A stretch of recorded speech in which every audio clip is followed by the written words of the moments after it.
staff person who's going to introduce that to us. Madam Mayor? Yes. If I may, before we get going on this, we have a long agenda tonight and a lot of action items. And this subject has been known to be cause quite a debate amongst this council. More than one of us get quite verbose on it. So in the interest of time and getting to all the public comment that I anticipate quite a bit of, and all our action items tonight, I'd like to ask that we, one, I want to hear the whole presentation before we start asking questions and comments from the council. And two, I'd like to maybe limit that question and council time to 30 minutes, because we scheduled 20 minutes for this entire presentation, and I know we're not going to be able to stick to that. So I'd move that we do that. A second. Any discussion? Since there's a motion before us, do I need to allow public comment on that? Madam Mayor, this is a debatable motion, but public comment is not required. Okay, thank you. Roll call, please. Clark? Yes. Olson? Yes. Ball? Yes. Wright? Yes. Johnson? Yes. Overcash? Yes. Fogel? Yes. Jersvig? Yes. Marsh? No. Madam Mayor, the vote is 8-1. Madam Mayor, just for clarification, this does not preclude public comment after this item is closed by council. So that's just a council question and comment section Yes. of 30 minutes. Then public comment will follow per usual. Public comment will follow.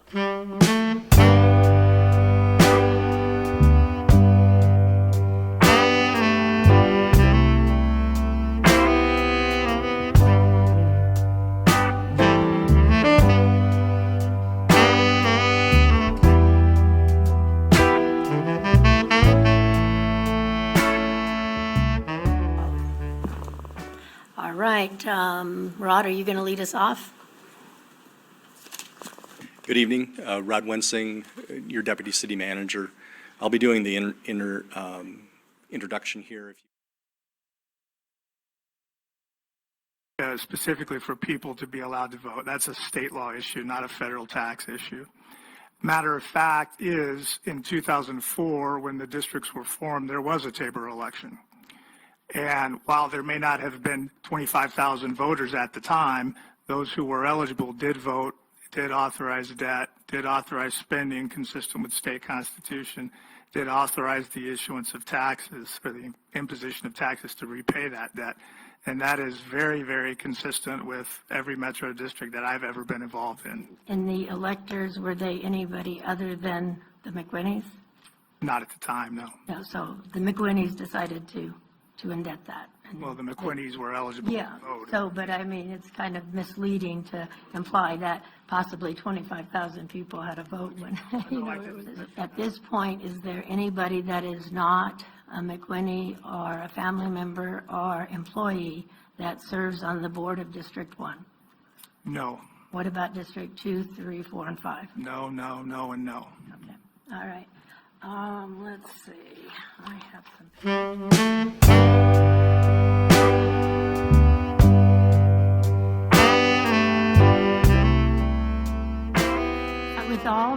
With all the revenues coming in, I still have the floor. With all of the revenues, you have not been recognized. You're out of order.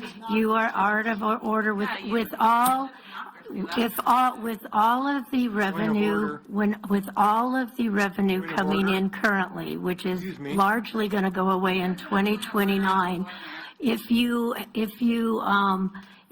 are doing the next 11 million where you are doing interest only until 2039, that sounds like even at the current high revenue levels, there's a concern that you can't meet. Madam Mayor, I apologize. A point of order required. Okay, all right. Hey, there's been a recognition of the point of order. Ruling from, I still have the floor. I haven't Listen to the recognized. city attorney, Mayor. I was giving him the floor. Madam Mayor, we'd have to hear what the point of order is from person who raised it. That would be Councilmember Clark. Thank you. Several questions have been asked and with not a whole lot of answers coming from the council. And we allocated 30 minutes here. You've taken almost 25 of those. Some of us have questions as well. Are we going to get a chance, or are you going to filibuster the whole time? Is that the point of order, Mo? I mean, if we need to, the point of order is the council needs to vote how to use this time. And if we need to call for a vote on allocating to different councils, we can do that. But I need to get the opinion of the council on that. Point of order question? So, Madam Mayor, let me refrain what I hear the point of order as being. Under Robert's rules, if council members want to make a motion and they are legally entitled to, you are obligated to recognize them. It sounds like there's an interest in sharing the time that has been allocated. So you would make a decision, and just so I can lay it out for council what the process would be, it is for the mayor to consider whether she believes that to be a valid point of order. If she does not believe it to be a valid point of order, then any member can appeal by saying, I make an appeal. If it is seconded, then it becomes a decision of the group rather than the mayor. I am almost finished here. So there's I will. So do you agree with the point or not? Well, I believe I would have grounds to challenge it, but I will cede my time. I don't know who is up next. Who would like to take over? Well, I'd like to make a motion then to extend the questioning for another 15 minutes For who? for anyone who hasn't had the opportunity to speak. Second. Any discussion? All right, roll call, please, Patty.